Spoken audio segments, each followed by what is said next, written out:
రాబోయే జనవరి నుంచి ₹1 కూడా పెంచమని చెప్తున్నారు. ఇవాళ బిల్లు వచ్చింది 58 పైసలు బిల్లు పెరిగి మీ ఇంటికి వచ్చిందో లేదా? మీ ఇంటికి వచ్చిందో లేదా చూడండి. వచ్చే నెల ₹5 బిల్లు పెరిగి రాకపోతే నేను తలదించుకుంటాను.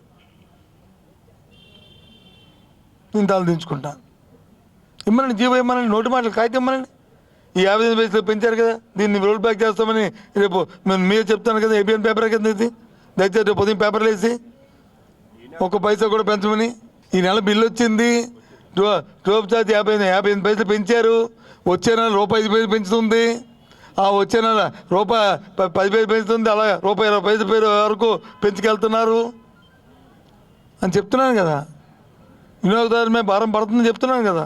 ఒకవేళ నువ్వు అనుకున్నట్టే నిజమైతే ఫైన్, రేపు ఉదయం బ్యానర్ వేసేయండి, ₹1 కూడా పెంచట్లేదు అని చెప్పేసేయండి, మంచిదే, సంతోషం. లేదు ఇంకో మా సోదరుడు మహేర్భస్తంగా చెప్పినట్టు ఒకవేళ పెంచినా మీరు కట్టకండి, త్వరలోనే తీసేస్తామని చెప్పి మీ పేపర్లు వేసేయండి. ప్రతి కింద కొంటే మరి ₹200, ₹300 ఎందుకు మధ్యలో దళాలు వచ్చుకుంటున్నారు? కారణం ఏంటి?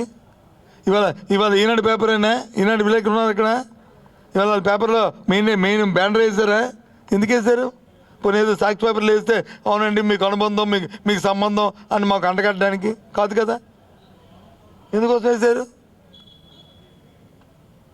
అవ్వట్లేదని కదా, కార్యక్రమం జరగట్లేదని కదా. నోటి మాటలు కాదు, కార్యాచరణలో వాస్తవికతగా అక్కడ ఉండాలి. ఉంటే ఓకే ఫైన్, లేదే విధానంలో లోపం ఉంది. సరే నువ్వే విధానం తీసుకో, ఒక్కొక్క ప్రభుత్వానికి ఒక్కొక్క విధానం ఉంటుంది. మా ప్రభుత్వానికి ఆర్బికేల ద్వారా కొనడం, మేమే అక్కడ చేయడం, ఆర్బికేలు రిజిస్టర్ చేయడం, అక్కడే తేమను పరిశీలించడం, అక్కడ ఎంత పరిశీలిస్తామో మేము ఏదైతే అప్లోడ్ చేస్తామో ఆ డబ్బుని వాళ్ళ ఖాతాలో వేయడం మా విధానం కాదు. ఇప్పుడు కొత్త విధానం ఫైన్, అది చేయండి, ఇంప్లిమెంట్ చేయండి, ఎఫెక్టివ్గా ఇంప్లిమెంట్ చేయండి. ఎవరు వద్దన్నారు? చేయకంట ఏమనంటే అధికారుల తాలూకా అలసత్వం, అధికారుల అలసత్వం వచ్చింది. ఎందుకు వచ్చింది అధికారుల అలసత్వం? వాళ్ళ మానిటరింగ్ లేకపోవడం వల్ల. అధికారులు ఏమనంటే అధికారులకి మరి అధికారులు అయితే మరి రాజకీయ నాయకులు ప్రజలతో ఎన్నుకోబడిన ప్రజాప్రతినిధులు దేనికోసం? ప్రజాప్రతినిధులు దేనికోసం చెప్పండి? ప్రజాప్రతినిధుల బాధ్యత లేదా మాకు? అది ఆలోచన చేయాలి కదా, అది చేయకుండా. అందుకే ఈ కార్యక్రమం హనీమూన్ పీరియడ్ అయిపోయింది. హనీమూన్ పీరియడ్ అనుకున్నాం మేము అని పండగ వరకుని. పండగ వరకు ఊరుకుంటే మరి రైతులు, విద్యార్థులు, మరి వినియోగదారులు ఎంత ఇబ్బంది పడతారు. మేము సంతోషమే. వాలంటీర్ల కంటే గంట ముందంటే నాకు అర్థం లేదు. వాలంటీర్లు అంటే వాళ్ళు తెల్లవారు 4 చేస్తారు, 3 గంటలు చేస్తారా? లేదా 5 గంటలు చేస్తారా, 4 గంటలు చేస్తారా? గంట అరగంట కాదు కదా. నువ్వు ఇచ్చింది సూపర్ 6 ఇస్తారని చెప్పారు. సూపర్ 6లో ఏంటి ఉన్నాయి? 6 ఉన్నాయి. 6 ఒక ఫంక్షన్నే మీరు ఇచ్చిన ₹3,000ని ₹4,000 చేశారు, ₹1,000 పెంచి. That's all. ఈ సంవత్సరంలో ఎంత అప్పు తెచ్చారు? సుమారు 60,000 కోట్లు అప్పు తెచ్చారు ఈ 6 నెలలకి. అవునా కదా? వాస్తవా కదా? 60,000 కోట్లు ₹1,000 తప్ప ఇంకేది ఇచ్చారు చెప్పనండి. సిలిండర్కి ఒక ఇచ్చిన ₹200 కోట్లు తప్ప, ఒక సిలిండర్కి ఇచ్చిన 200 కోట్లు తప్ప ఏమి ఇచ్చారు చెప్పనండి. చెప్పండి. పలాంది ఇచ్చారండి, దానికి అయిందండి అని చెప్పండి. ఈ తెచ్చిన ఈ 60,000 కోట్లు. అందుకే ఇందాక ఉదయం వైజాగ్లో నేను థ్యాంక్స్ టు చంద్రబాబు నాయుడు అని చెప్పాను, థ్యాంక్స్ టు ప్రభుత్వం అని చెప్పాను. ఎందుకు చెప్పానంటే ఆ నాడు నేడులో మేము చేసిన కార్యక్రమానికి మళ్ళీ ఒకసారి ప్రజలు చుమ్మిట్టారు. ఆ బల్లల మీద కూర్చొని, ఆ బెంచీల మీద కూర్చొని ఆ వాతావరణాన్ని, ఒక ఆహ్లాదకరమైన వాతావరణం, ఆ స్కూల్లో క్రియేట్ అయిన వాతావరణాన్ని మళ్ళీ ప్రజలు చుమ్మిట్టి ఎంత అందంగా, ఎంత అద్భుతంగా కనిపించండి ఆ ఫోటోలు. చెప్పండి, మీ మనస్సాక్షి చెప్పండి. జరిగిన కార్యక్రమంలో అదేదో స్పెషల్గా ఈ కార్యక్రమం జరిగినట్టు మేము ప్రతి సంవత్సరం 3 సార్లు పెట్టేవాళ్ళం పేరెంట్ మీటింగ్లు. 3 సార్లు. ఒకసారి వచ్చి స్కూల్ ప్రారంభమైనప్పుడు, మే నెలలో జూన్ నెల ప్రారంభమైనప్పుడు, అలాగే హాఫ్ ఇయర్ ఎగ్జామ్ అయిన తర్వాత మళ్ళీ ఆఖరిలోను ఒకసారి పెట్టావు. ఏదో అద్భుతమైన కార్యం పెట్టి తప్పలేదు. మా విధానం 3 సార్లు, మీ విధానం ఒకసారి. Okay fine. కానీ అది చెప్పాలి కదా, ఆ స్కూళ్ళు చూసానే మనసు కలగాలి కదా. ఏవైతే ఎక్కడైతే అరకొరగా మిగిలిపోయి ఉన్నాయో వాటిని కూడా మేము పూర్తి చేస్తాను, ఆ కార్యక్రమం చేస్తాను చెప్పుంటే సంతోషిద్దరు ఆ తల్లిదండ్రులు. అడిగారు లేదా? మీ టీవీలో చూడకండి, బాబు మా స్కూల్ అరకొరగా చేశారు, మిగిలిపోయింది, దయచేసి అది పూర్తి చేయని అడిగారు లేదా? అదేం ప్రభుత్వం చేసిన కార్యక్రమం పోనీ అది తల్లిదండ్రులు పేరెంట్ కమిటీలకి చేసాయి, మరి ఆ కార్యక్రమాన్ని పూర్తి చేయాలి కదా మీరు. నాడు నేడు కార్యక్రమాన్ని నాడు నేడు పేరు మార్చి ఇంకో పేరు పెట్టుకోవద్దన్నాడు. కానీ ఆ కార్యక్రమం చేయాలి కదా, ఆ స్కూల్ అందంగా తీర్చిదిద్దాలి కదా. ఆ స్కూల్ ఏమైనా దాంట్లో తప్పు జరిగితే చెప్పు. ఎంత అందంగా ఉందండి పాపం ఆ చంద్రబాబు నాయుడు గారు ఆ టీచర్తో కూర్చుంటే, ఆ బలంలో పిల్లలు కూర్చుంటే చూస్తే. అదే అంతకుముందు పవన్ కళ్యాణ్ గారు కూడా ఒకసారి వెళ్ళి కూర్చొని కింద కూర్చొని ఇది ఎలాగుందని అడిగాడు, ఇప్పుడు ఎలాగుందండి. ముందు వాతావరణం బాగోవాలా, ఎవరికైనా సరే ఆ వాతావరణం సృష్టించింది కదా ప్రభుత్వం. దాంతోపాటు ఇంగ్లీష్ మీడియం 68% ఇంగ్లీష్ మీడియం పిల్లలు చదువుకున్నారు. అందులో ఇవాళ ఏమయ్యారండి? అక్కడ ఒకరు అంటున్నాడు తెలుగు చదువుకుంటారు, తెలుగు వద్దని మేము అనలేదే. ఇంగ్లీష్ మీడియం చదువుకుంటే పక్క రాష్ట్రాలకు వెళ్ళి పక్క దేశాలకు వెళ్ళి ఎక్కడ పిల్లలు ప్రయోజకులు అయినప్పుడు అది ఎంతో వారి పనికొస్తున్నాం. సాక్షాత్తు ఇప్పుడున్న మంత్రులు మంత్రి అయితే ఆ టోల్ ఫ్రీ పెట్టారు, టోపులు పెట్టారు. ఆ టోపులు పెడితే దాంట్లో అవినీతి జరిగిపోయింది, లక్షల కోట్లు ఇచ్చారన్నారు. మరి ఆల్రెడీ ప్రభుత్వం కదా, మీరు ఎంత ఇచ్చారో ఒకసారి రిఫ్రెష్ చేసుకోండి. ఆన్లైన్ విదేశీ ఫారిన్ ఇన్స్టిట్యూట్లతో వచ్చి మరి టైప్ చేసుకుని ఆన్లైన్ ఎగ్జామ్ పెట్టాము, ఆన్లైన్ కోచింగ్ పెట్టాము, దానికి కొన్ని కోట్లు ఇచ్చారన్నారు. ఏమేమి చూసుకోమనండి. సిబిఎస్ సిలబస్ పెట్టాము, ఆ స్కూల్ పెట్టేశారు. మన పిల్లలకి సిబిఎస్ అక్కర్లేద్దా? సెంట్రల్ సిలబస్ మంచి పని చేస్తే కంటిన్యూ చేయండి. ఏదైనా మీ విధానాలు మీ విధానాలు మేళం. ఎందుకంటే ప్రభుత్వాలు వాళ్ళ ఇష్టం, వాళ్ళని ప్రజలు ఆశిస్తారు, ప్రజలు అభివృద్ధి తిరస్కరిస్తారు. కానీ ప్రజల పనికి వచ్చే తీస్తే దానివల్ల తప్పు కదా. ఇప్పుడు నాడు నేడు గురించి వచ్చినట్టు మాట్లాడడం ధర్మం కాదు కదా. అది దాన్ని ఫుల్ఫిల్ చేస్తాను, ఇంకా మిగిలిపోయింది మొండుగోళ్ళలో వదిలితే పూర్తి చేయలేదు, దాన్ని కట్టించేస్తానంటే సంతోషం. ఏమో అంతవరకు ఆ నిధులు వచ్చాయి, అంతతో మా ప్రభుత్వం పడిపోయింది, మిగిలిపోయింది. ఓకే. గత ప్రభుత్వంలో జగన్మోహన్ రెడ్డి గారు ప్రభుత్వంలో, మేము వైఎస్ఆర్ ప్రభుత్వంలో ఛార్జీలు పెంచడానికి మేము ఏపీఆర్సీ దగ్గర మేము దరఖాస్తు చేస్తాం. ఇవి ఎంత 6,000 కోట్లు 15,000 కోట్లు పెరుగుతుంది, దీన్ని ఏం చేయమంటారని చెప్పి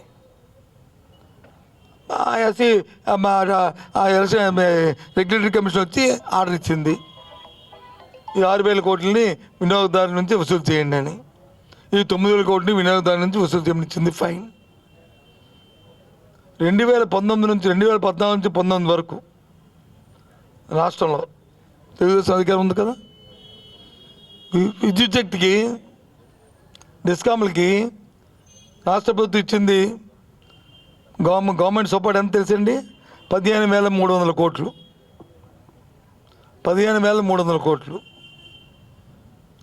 మా ప్రభుత్వం వచ్చిన తర్వాత వైసీపీ ప్రభుత్వం ఇచ్చింది ఎంత తెలిసింది? 19 నుంచి 24 వరకు 45,000 కోట్లు. 45,800 కోట్లు చూసుకోమనండి ఇచ్చాం. అలాగే 15,000 కోట్లు గవర్నమెంట్ ఇవ్వచ్చు కదా. మీరే కదా మేము విద్యుత్ ఛార్జీ భారం పెట్టమని చెప్పిన మీరే మేమా? మా ప్రభుత్వం వస్తే మేము అదే అడుగుతున్నాం. ఇప్పుడు ఈ 15,000 కోట్లు ప్రభుత్వం ఇవ్వండి, సబ్సిడీ ఇవ్వండి, డిస్కమ్లకు చెల్లించండి, తప్పేముంది? మేము ఇచ్చాం కదా, కాదా? మోసం కాదా? అడగండి.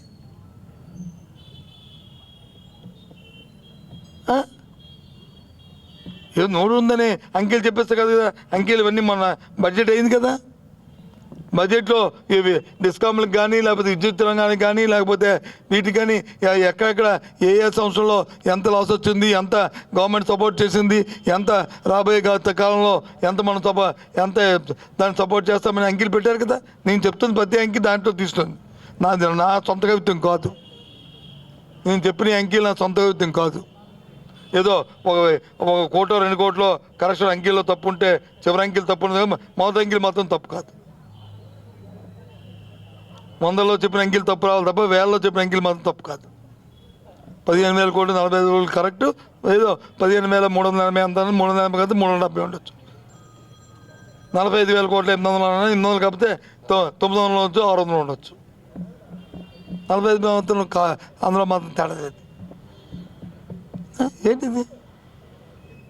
అది చేయొచ్చు కదా, అది పని చేయకంటే ఇవాళ వచ్చి తగ్గుతామనంటూ ధరలు పెంచి ఏమనంటే ఇదేదో దాన్ని అంటే రామకోట్ లాగా రామ రామ రామ రామ అంటే జగన్మోహన్ ఎంత చెప్పి జగన్మోహన్ రెడ్డి పాటేనా? ఇదేనా? అయిపోయింది. జగన్మోహన్ రెడ్డి పాట పాడే టైం అయిపోయింది. 6 నెలలు అయిపోయింది. ఇంకెన్నాళ్ళు పాడతారు పాట రోజును? మీ పని కానీ ఏంటి? అదే కదా చెప్పారు, మాకు తెలుసు సంపద సృష్టించమని తెలుసు అన్నారు కదా. సృష్టించి సంపద సృష్టించడం అంటే తెచ్చి మా వినియోగదారుడి మీద నెత్తి మీద వచ్చి అది పెట్టిండి మా సంపద సృష్టించడం, ఆ భారం పంపించడం ఇదా అని కదా అన్నారు కదా. మరి ఈనాడు పత్రిక ఎందుకు రాసింది వీళ్ళ ఉదయం? మరి ఈనాడు పత్రిక ఎందుకు రాసింది ఉదయం? ఈనాడు పత్రిక ఎందుకు రాసింది ఉదయం? మరి ఈనాడు విలేకరు లేడు అక్కడ? ఆ పత్రిక ఎందుకు రాసింది ఉదయం? ధాన్యం విధానం సరిగ్గా లేదు అని తిరిగి అధికారులు మీరు తోసేస్తున్నారు. ఈ రాష్ట్రంలో మేమే జిల్లాలో బతుకున్నాం కదా, మరి మాకు అందలేదని కానీ, మాకు డబ్బులు రాలేదు కానీ, మాకు మోసం జరిగింది కానీ, మరి 5 సంవత్సరాలు పరిపాలించాం కదా, ఎన్నిసార్లు రివ్యూలు చేస్తాం, ఎన్నిసార్లు మీ సోదరులు అందరూ రివ్యూలకు అటెండ్ అయ్యారు. చిన్న ఇష్యూ వస్తే ఎన్నిసార్లు దాన్ని ఫ్లాగ్ చేసుకుని మనం మాట్లాడాం. ఒక్కోసారి డిఫరెన్స్ ఏమొస్తుందంటే వాతావరణాన్ని బట్టి కూడా మారుతుంటాయి. ఎందుకంటే పంట నుంచి దిగుబడి నుంచి పంట సంవత్సరం వచ్చి వర్షాలు బాగా పడితే పంట ఎక్కువ పండుతుంది, ఎక్కువ దిగుబడికి వస్తుంది. ఒకసారి వర్షాలు తక్కువ పడితే తక్కువ వస్తుంది. ఒకవేళ ఏమైనా వాతావరణంలో పాపం వస్తే పంట పాడైతే అవుతుంటాయి. కానీ ఇక్కడ ఏమైంది? ఇది ఇవాళ ఈస్ట్ వెస్ట్ అటు కృష్ణా గుంటూరు పోతే అన్నమో రామచంద్ర కొంటే చాలా అన్యాయం కదండి ఇది. ఆలోచించుకోవాలి, సిగ్గుపడాలి చెప్పుకోవడానికి. ముందు అంటే ఏదైనా మాకు తెల్లవాళ్ళు వేస్తే పేపర్లో చూస్తే ఏ పేపర్లో వచ్చినా మేము వెంటనే ఆఫీసులో ఫోన్ చేసి ఎందుకు వచ్చింది ఏంటి, దీని పరిస్థితి ఏంటి, ఎందుకు జరుగుతుందని అడిగేవాళ్ళం మేము. మాకు అలవాటు అది ఏ పేపర్లో వచ్చింది, వాళ్ళు ఎగ్నిస్ట్ ఏం చేస్తారా మా మీద దీన్ని రాశారని కాదు, వాస్తవం తెలుసుకోవడానికి, వాళ్ళు ఉంటే చేయమని చెప్పడానికి.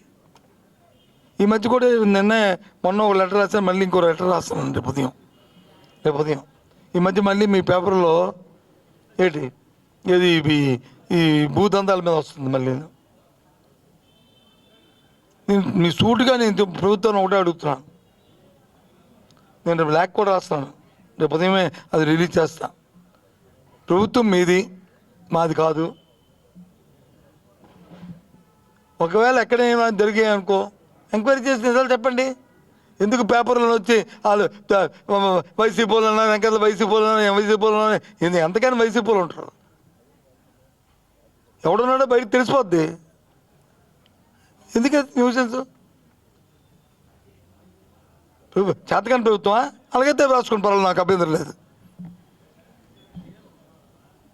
ఎందుకది?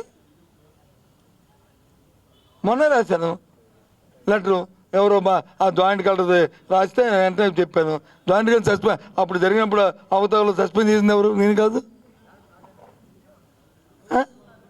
మళ్ళీ రాస్తారుగా. మీరు వద్దని మీరు మాట్లాడరు కానీ మీ డబ్బులు మీవి, మీ యజమాన్యం మీరు, మీ ఇష్టం రాస్తారు కానీ అది కాదు. అవునంతే కదా, వద్దని నా మాట్లాడరు కానీ